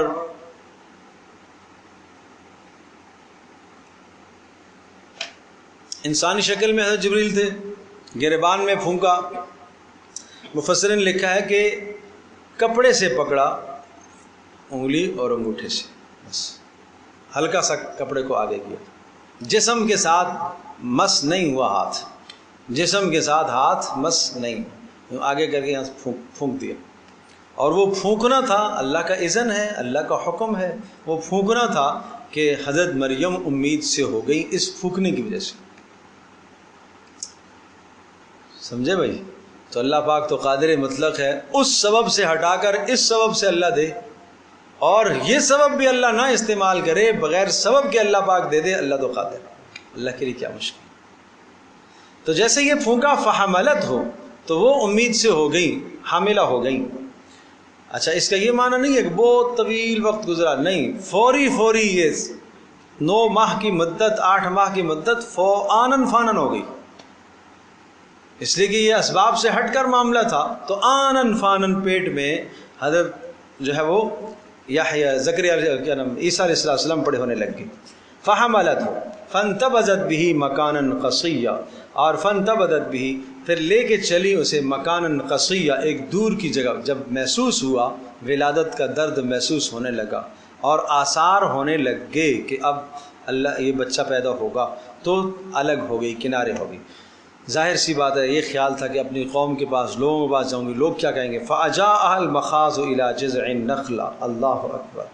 لے آیا، اجاءہا حضرت مریم کو لے آیا، المخاض یہ درد ذہ، مخاض کہتے ہیں تکلیف کو، ولادت کی تکلیف کو. ولادت کی تکلیف لے آئی إِلَى جِذْعِ النَّخْلَةِ، ایک کھجور کے تنے کے پاس، اور وہاں آ کے ٹیک لگائی. کمر ٹیڑھی ہونے لگ گئی تھی، درد شدید ہونا شروع ہو گیا. اور ایک اور بات بتاؤں، یہاں یاد رکھیے گا، یہ اتنی باریکی سے قرآن نے اس موضوع کو کیوں ذکر کیا.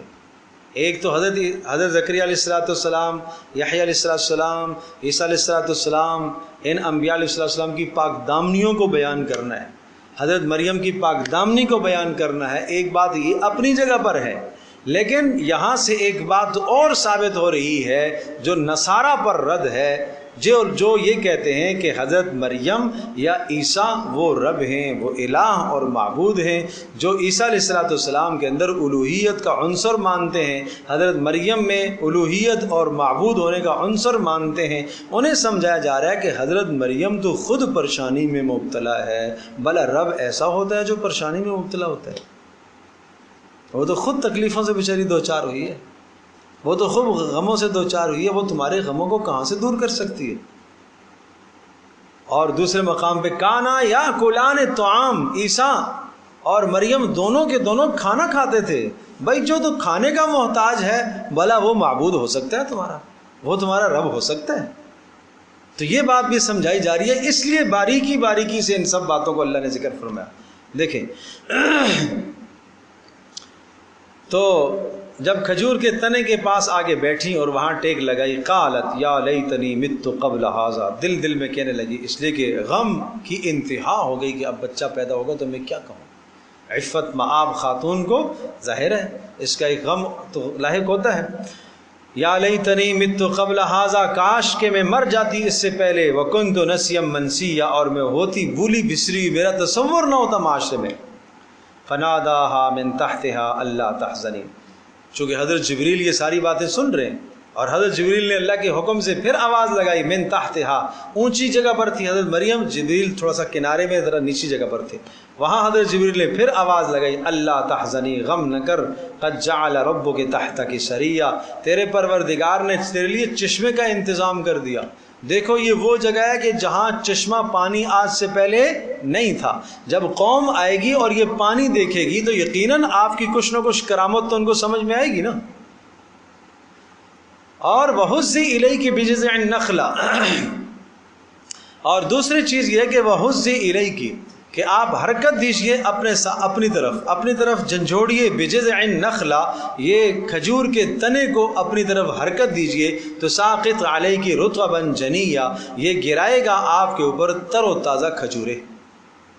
کہتے ہیں کہ وہ نخلا، وہ کھجور کا تنا تھا خشک، سمجھے بھائی، وہ تنا خشک تھا، اور اس کو جھنجھوڑا اور ہلایا تو اس کے اندر سے تازی کھجوریں ٹپکنے لگی. اور اللہ پاک نے اس وقت یہ 2 انتظام ایسے فرما دیے، پانی کا انتظام بھی اور کھجور کا انتظام بھی اللہ پاک نے فرما دیا. تاکہ لوگوں کو یہ پتہ چلے کہ یہ مریم کوئی عام عورت نہیں ہے، یہ اللہ تبارک و تعالیٰ کی ولیہ ہے اور نیک صالحہ ہے، اور اللہ تبارک و تعالیٰ ان کو اور ان کے بیٹے حضرت عیسیٰ علیہ السلام کو قیامت تک لوگوں کے لیے نشانی بنانا چاہتا ہے۔ اور ساتھ کھجور وہ مبارک پھل ہے کہ جس پھل کو کھاتے وقت اس وقت درد ذہن میں آسانی پیدا ہوتی ہے، اس لیے خاص طور پر کھجور کا انتظام کیا گیا، اور بہت طاقتور چیز ہے، یہ استعمال کرنی چاہیے۔ یہی وجہ ہے کہ بچے کی تحنیک کی جاتی ہے، سب سے پہلے اسے گٹھی دینے کا حکم ہے، وہ بھی کس کے ذریعے سے؟ کھجور کے ذریعے سے۔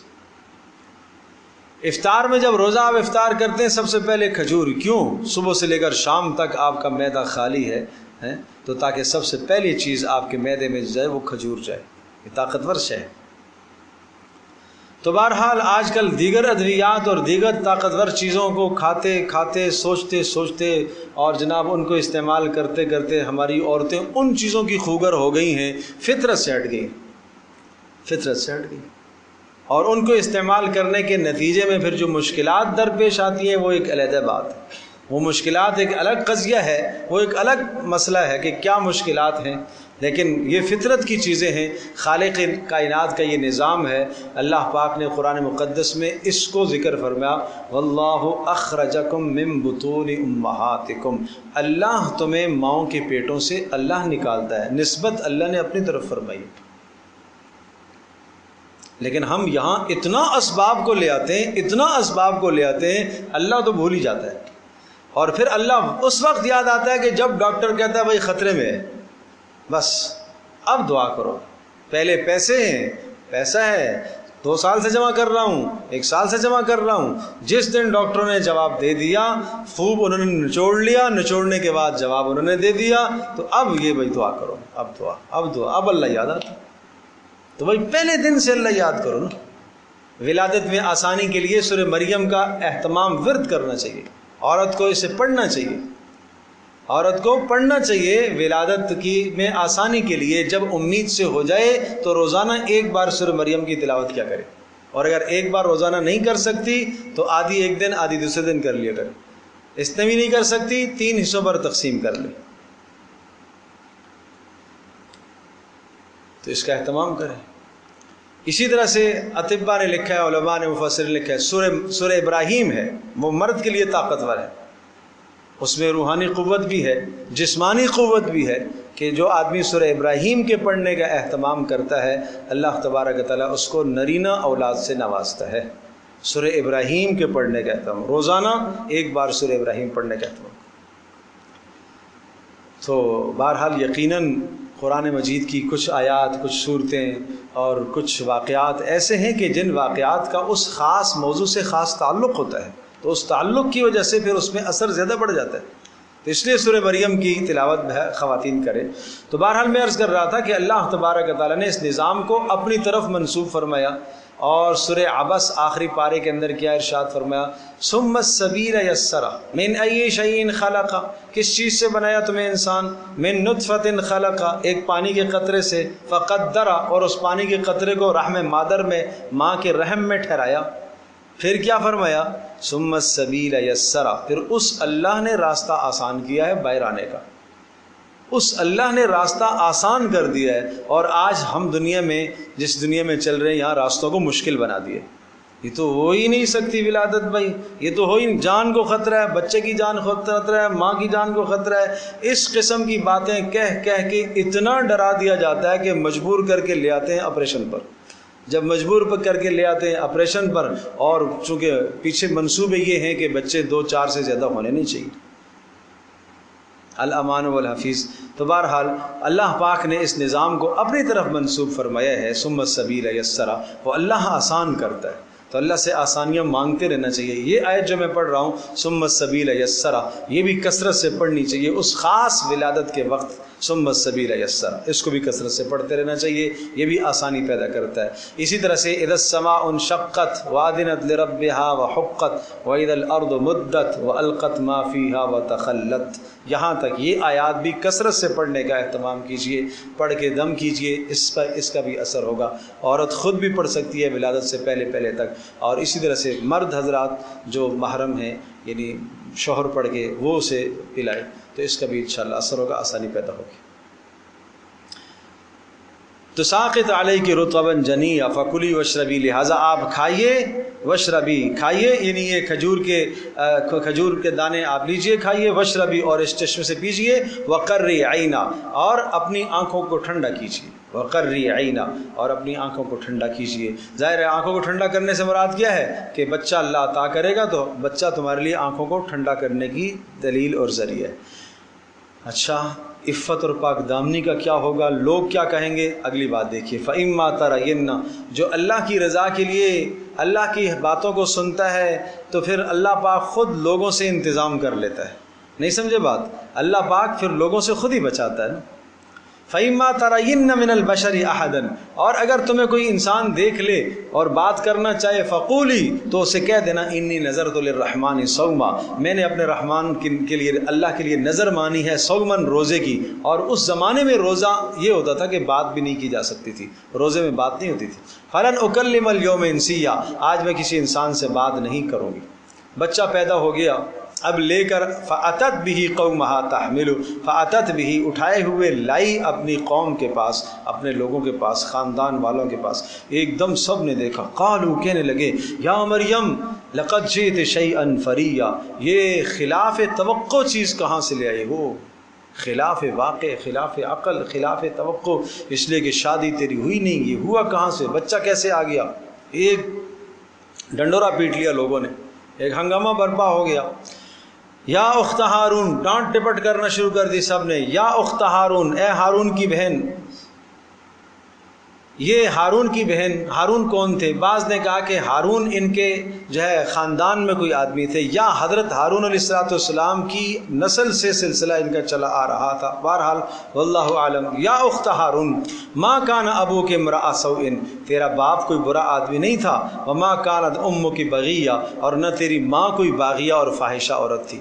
تین نسبتیں یاد دلائیں، بھائی، ماں، باپ، اور بھائی سے مراد بھائی بہنیں ساری آ جاتی ہیں، اور ماں باپ سے مراد اوپر کا سارا خاندان۔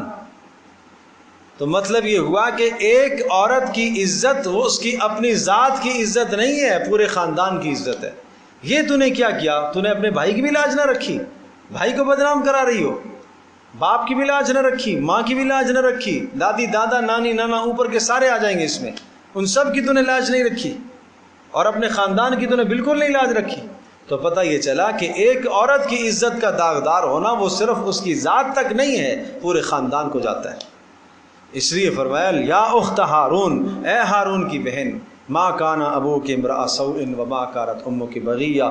اس لیے پاک دامن عورت سمجھے، پاک دامن بیٹی اس بات کو سمجھے کہ کوئی غیرت مند بھائی نہیں چاہتا اس کی بہن غیر محرم کے ساتھ بات کرے، اس کا غیرت مند بھائی نہیں چاہتا، اس کا غیرت مند باپ نہیں چاہتا، اس کی عزت مند ماں بھی نہیں چاہتی۔ لیکن بسا اوقات بھائی مجبور ہو جاتے ہیں اپنی بہنوں سے، ماں باپ مجبور ہو جاتے ہیں اپنی اولادوں سے، کیا کریں، حالات ایسے پیدا ہو گئے۔ تو اول روز سے تربیت کرنی چاہیے اپنے بچوں کی، اپنی خاص طور پر بچیوں کی تربیت کرنی چاہیے، اور بچیوں کو عفت، نیکی اور پاک دامنی سکھانی چاہیے۔ جو چیز بڑوں کے لیے ناجائز ہے وہ بچیوں کے لیے بھی ناجائز ہے۔ بچیوں کو ایسے لباس مت پہناؤ جو لباس ناجائز ہو، نیم برہنہ لباس مت پہناؤ، تنگ لباس مت پہناؤ۔ یہ نہ کہا کرو کہ یہ بچیاں ہیں کچھ نہیں ہوتا، ارے بھائی یہ بچیاں ہیں، آپ ان کے دماغوں میں کیا چیز ڈال رہے ہو، آپ ان کے دل اور دماغ میں کیا چیز ڈال رہے ہیں؟ تو یقیناً اس کے برے اثرات جب یہ بچی بڑی ہوگی تو اس پر اثرات پڑیں گے، اس پر بد اثرات پڑیں گے۔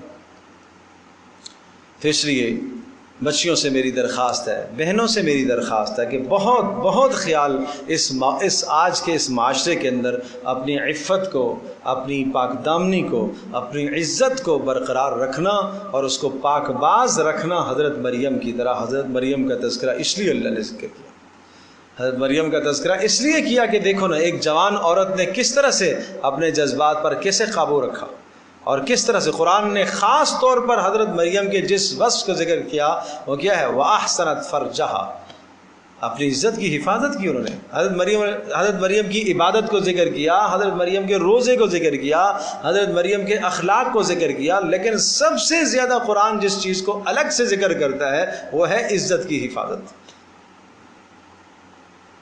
سورہ انبیاء علیہ السلام، سورہ انبیاء میں 17 نبیوں کا تذکرہ آیا ہے، 17 نبیوں کا، اور 17 نبیوں کے تذکرے کے بعد ایک خاتون کا تذکرہ ہے، اور وہ کون ہے؟ حضرت مریم۔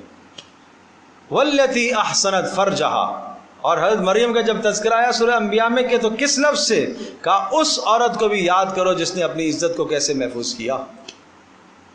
نہیں سمجھے بات؟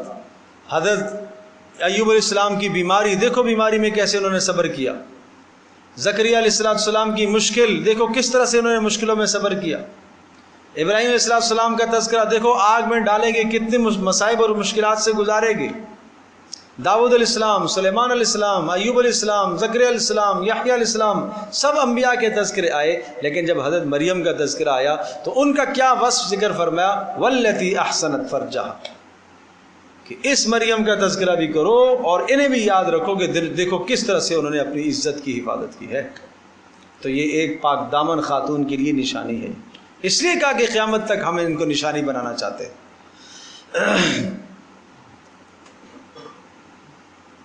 فاشارت الیہ، تو اللہ پاک نے بتلا دیا تھا کہ جب تم سے کوئی پوچھے تو تو بات نہ کرنا، اسی بچے کی طرف اشارہ کر دینا، یہ خود بتائے گا۔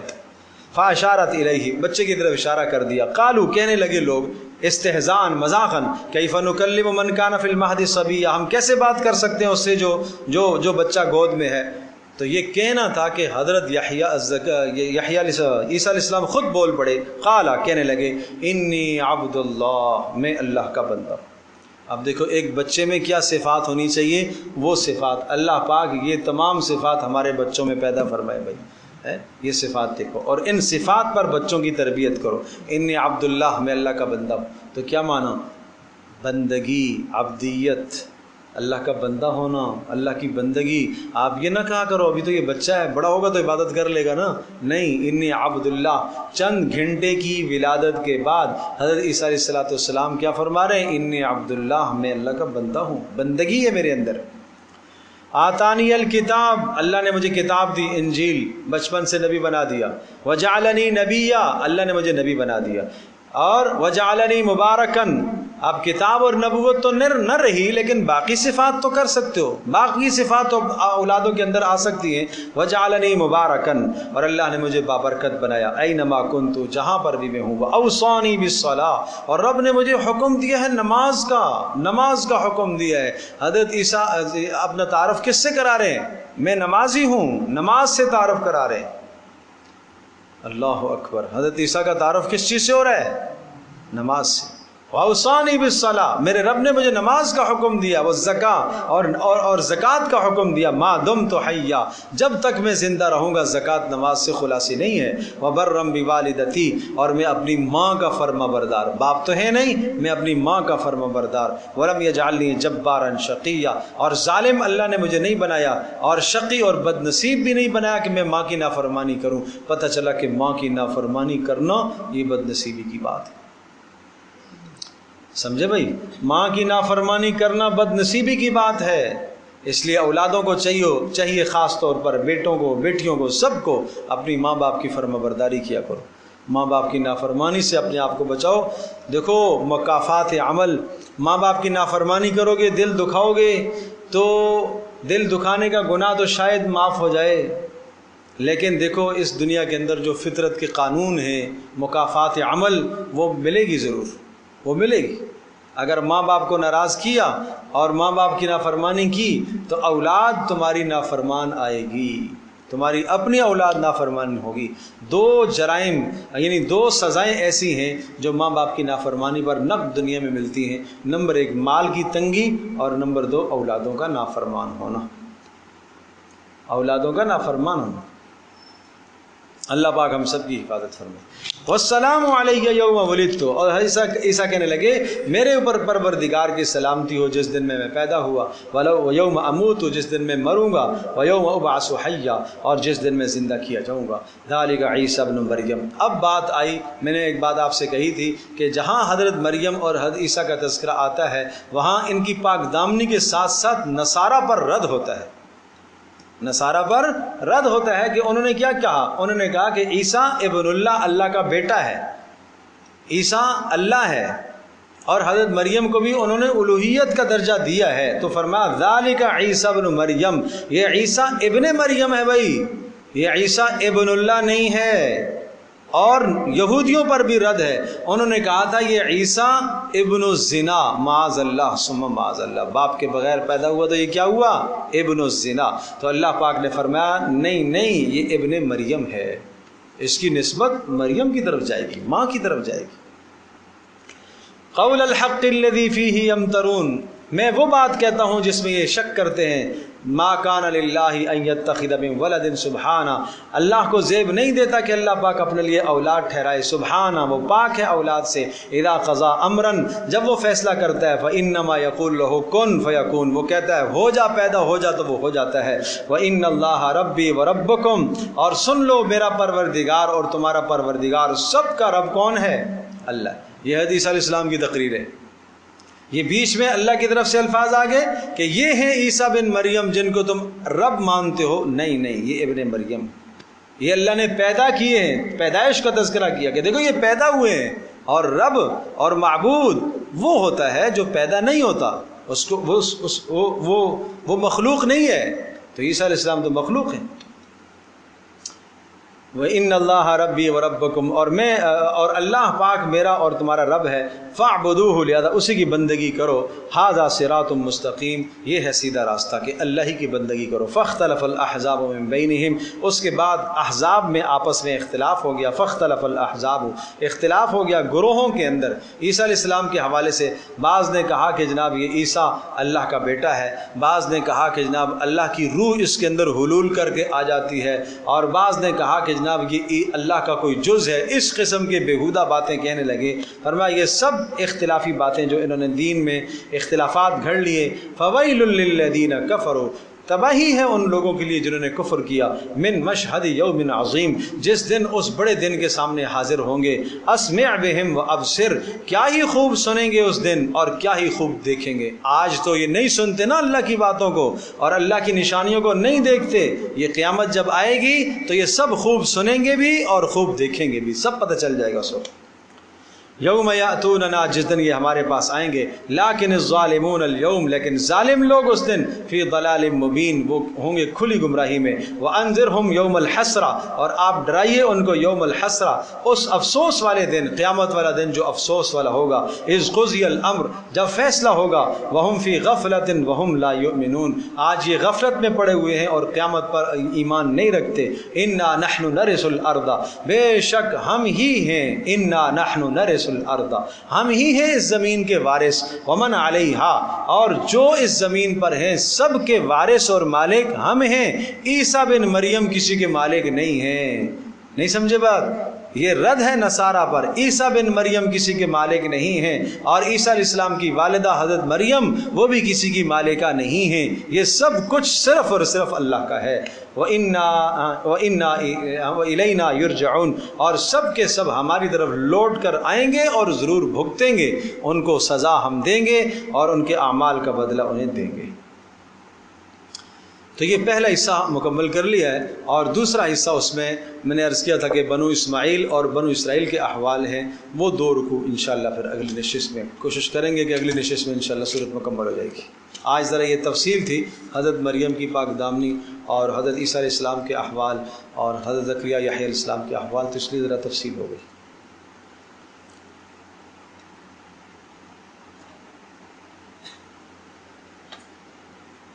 یہ پیپر جو ہے نا بنائے ہیں، اس کا خلاصہ پوری صورت کا خلاصہ، تو یہ سمجھ میں آپ کو خوبصورت انداز سے جب آئے گا کہ جب آپ ایک نظر قرآن کو دیکھیں گے۔ جو آج آپ نے پڑھا وہ آپ پہلے 2 رکوعوں میں دیکھیں گے، بہترین آپ کو سمجھ میں آئے گا انشاءاللہ۔ میں نے کوشش کی ہے کہ آسان سے آسان کر کے آپ کے لیے لکھا ہے۔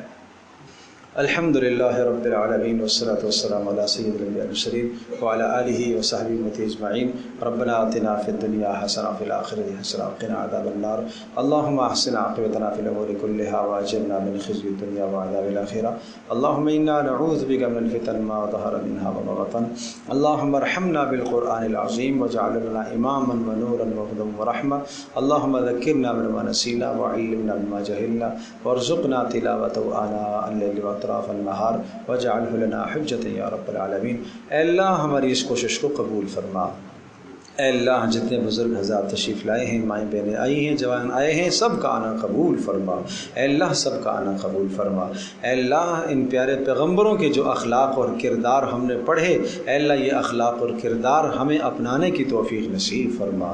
اے ارحم الراحمین، جس طرح سے انبیاء کی دعائیں قرآن میں ذکر ہیں، اس طرح سے ہمیں مانگنے کی توفیق نصیب فرما۔ اے اللہ ہمارے معاشرے کو نیک اور پاک دامن بنا۔ اے اللہ ہماری بچیوں کو، بیٹیوں کو، بہنوں کو اے اللہ پاک دامن بنا۔ اے اللہ ہمارے جوانوں کو عفتیں اور پاک دامنیاں عطا فرما۔